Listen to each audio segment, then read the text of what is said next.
I'm certain you've heard the term addictive personality. You've probably used it before.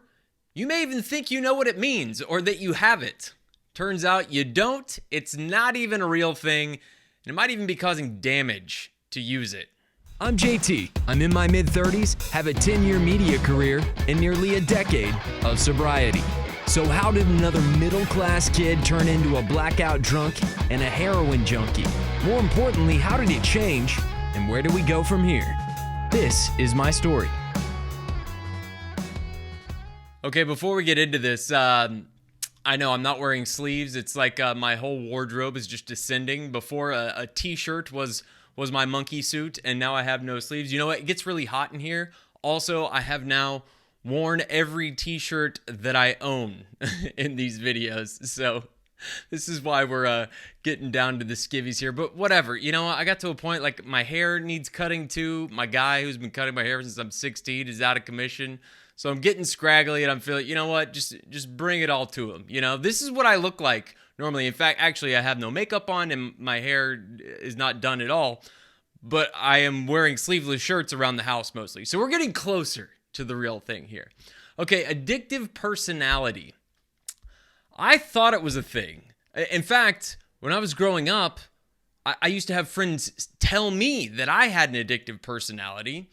And we hear this term used, and it's often associated with addicts or people who fear that they might get addicted to something because they have an addictive personality.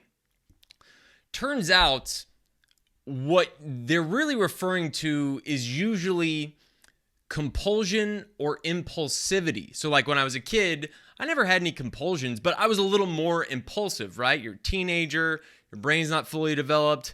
I was all messed up on the foods I was eating and all the sugar. You know, so you might think you have that addictive personality, but why listen to me? I'm a nobody. I have no credentials. We actually have some research on the matter. So let's look at this story for today. If I can find it. This comes from Medical News Today. The article is by Zon. It's by Zon V. Let's say that. Sorry, Zon. And it's titled, "What is an Addictive Personality?" The term addictive personality refers to someone who has a natural tendency to develop addictions. It is not an official medical diagnosis, and many experts oppose the idea. Goes on. It may be tempting to attribute addiction to someone's personality as a way of understanding why they have it. However, doing this can have downsides. Viewing addiction as part of someone's character may lead people to blame them personally for it or believe it is part of who they are. I have a little more issue with that, but we'll get into that. In reality, though, anyone can develop an addiction. This is true. Addiction is also treatable. Also true, though, as I've told you 1,000 times, the stats are not good.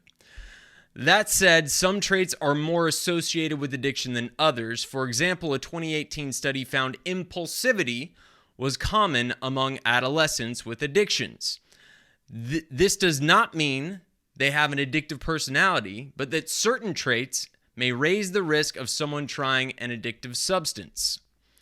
No major health organization recognizes addictive personality as a medical diagnosis. Instead, most experts view addiction as an illness. This includes the Centers for Disease Control and Prevention, the all-knowing CDC, so present in our lives lately.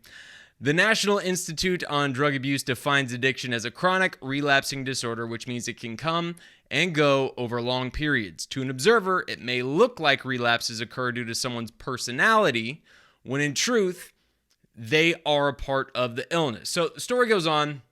It talks about the breakdown of impulsivity and compulsion. I'll put the link in there. It also breaks down the more notable, the real attributes to addiction, which of course can come from an array of things. Addiction is one of those things that can be nature and or nurture. So it can be your genes. It can be how your surroundings affect your genes. It can be a whole bunch of things, socioeconomic issues, how you're raised, the people around you, all that sort of stuff.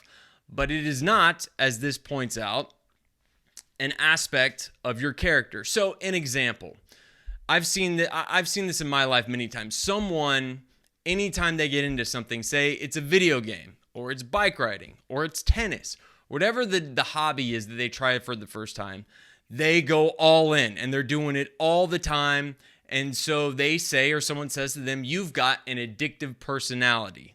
And I've heard people say, well, I get addicted to everything I start doing, so I don't want to do drugs. I have an addictive personality. Well, as you've seen pointed out, it's not a real thing. I've always thought it was bullshit. I never liked it because, for me, I was born with it. It's in my lineage. I was more prone to it. By the way, another one of those things they list that can lead to it is early use. Had that one too. So it really, I think, and the story goes on to talk about how it can be dangerous. You know, if you are attributing it to someone's character, that can lead to more guilt and shame and more use, more relapse. And, you know, I think we want to be careful with how we treat people who have addictions.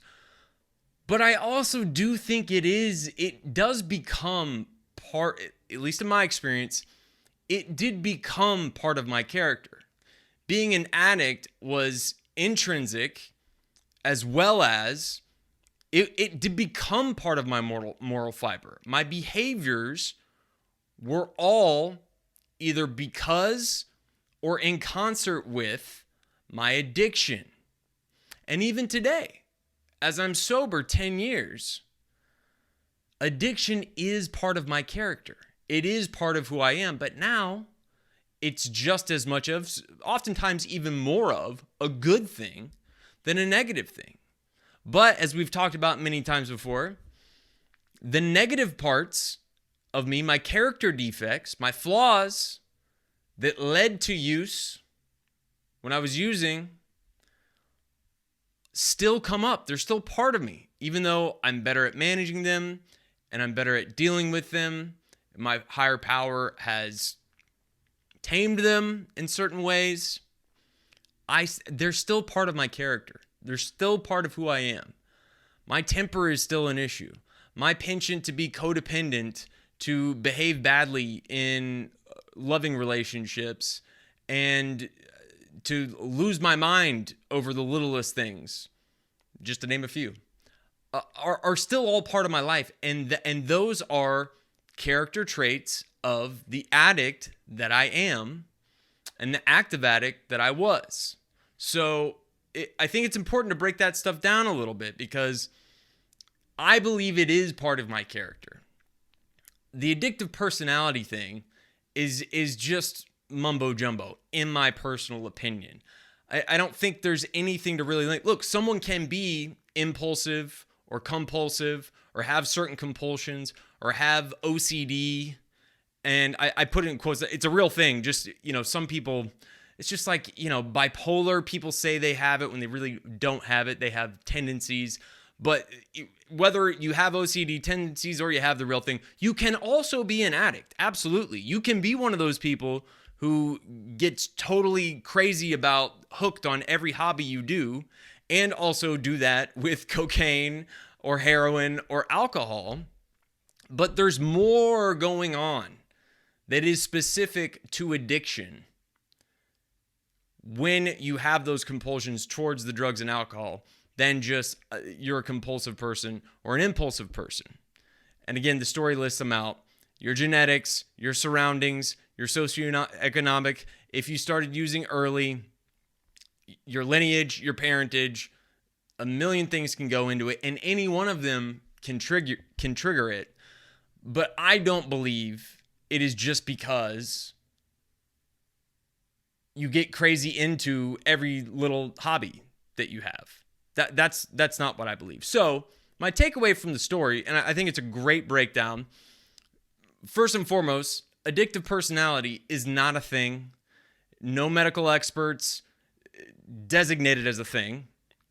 But I don't know that it does damage. You can make that assessment for yourself. Read the article, see what you think. and see if you think it would do damage to refer to someone that way. I just don't think you should refer to someone who has an addiction problem as having an addictive personality, not just because that might make them feel worse and cause guilt and shame, but because it is not referring to the real issues that are going on. And I think the other part about it, if you attribute it to someone's character, then that could make them think that there's not work that has to go in and can be done to treat it and to get better. That's the other thing. That's one of the problems that some people have with calling it a disease. I have no problem with it. I think it's a disease. I was born with it, as far as I'm concerned. Is that when you designate a disease, then maybe people will not think that they can do anything about it to get better. Well, that is also bullshit. I'm living proof, and there are millions of other people more important than me that are living proof that you can do a lot. So that's more what I would be careful of when thinking about using the term addictive personality is, first of all, it's not a thing, so that's why you shouldn't use it. But it also, I think, dampens the overcoming that can come from it. That there's real work that can be done and needs to be done. And by the way, work to be done reflecting on the negative character traits. You don't want to go, oh, I got this thing, nothing I can do about it, and then miss out on all the really hard looking at yourself that you got to do, the honesty about what a shitty guy I was, because it has to start there. It has to start with recognizing and accepting not just the using, but the guy inside that led to all these things.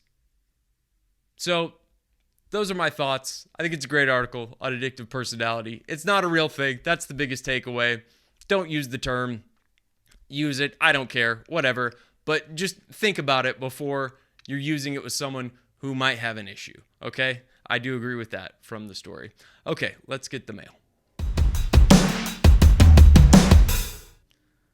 Okay, so mail today, I wanted to do kind of a fun one here. I had a Facebook memory come up from a year ago. You know how Facebook memories go. And it was one of the clips from my earliest videos from a year ago that I posted.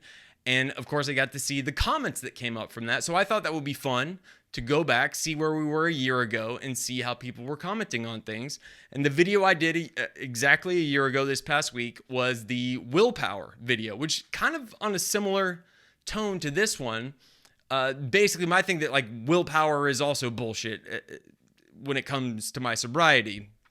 And talked about certain things about, dealing with the stressors of being out with other people that are using and stuff like that. And so a year ago, our friend JR responded to the clip of that Willpower video. And JR said, "Man, I feel you on the patience and being out at social events. It's hard for others to understand. It takes a lot of willpower to be patient. Some days are easier than others. And yes, as the night progresses, the people consume more and they get loud and out of control. My patience is gone, so I leave. It's just a reminder that nothing good happens after 11 p.m. Thank you so much, JR, for commenting a year ago. And I'm going to keep digging things up. So I don't know if I'm going to dig things up regularly, but I might. So, I appreciate everyone. If I don't get to your comment one time, I'll try to get to it another time. I believe it's true that nothing good happens after. Look, you could really put any number on that, right? Certainly the later you get, very few good things happen after that. But, you can already see in JR's comment a little disparity from what I'm saying. I'm saying that willpower isn't part of it. And JR saying it does take him willpower to be patient in those situations. So, look, I guess I'm not saying that will isn't a thing in life. It is. It obviously is. I have to have a certain will to, eat the right way and be disciplined, to make my bed in the morning, to go work out, to work hard, to work through certain struggles that I have going on when I don't even want to get out of bed. But for me, that stuff is more about my spiritual health than it is will. It's more about what I'm doing, and those times are going to come. So if I'm not doing the right things, they'll come more often. But I can be doing the right things, and those times come anyways.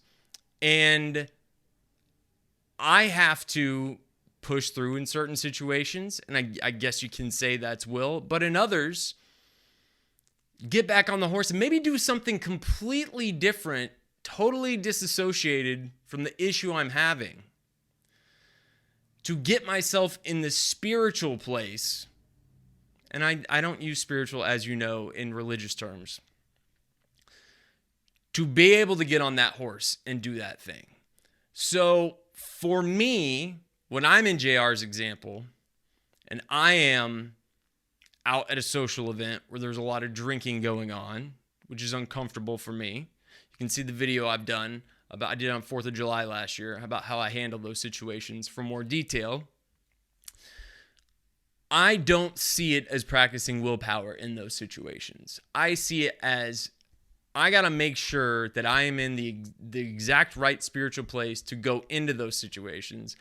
And if I'm not, I got to set up the things around me to be able to handle them the best, like having someone who knows my situation with me, being totally comfortable to know that I may have to just bail at any moment and learn not to feel too guilty or bad about not saying goodbye to everybody, or that someone may be offended that I'm leaving their party early.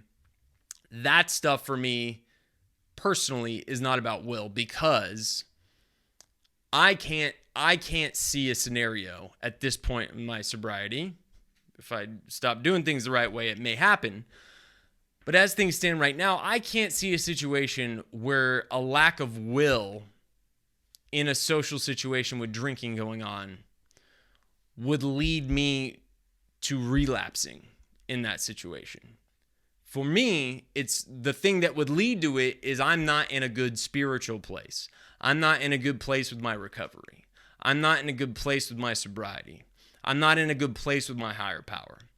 That's, for me, what would lead to falling off the wagon in a social situation. Nonetheless, thank you so much for the comment, JR. It was really fun to dig something back up from a year ago.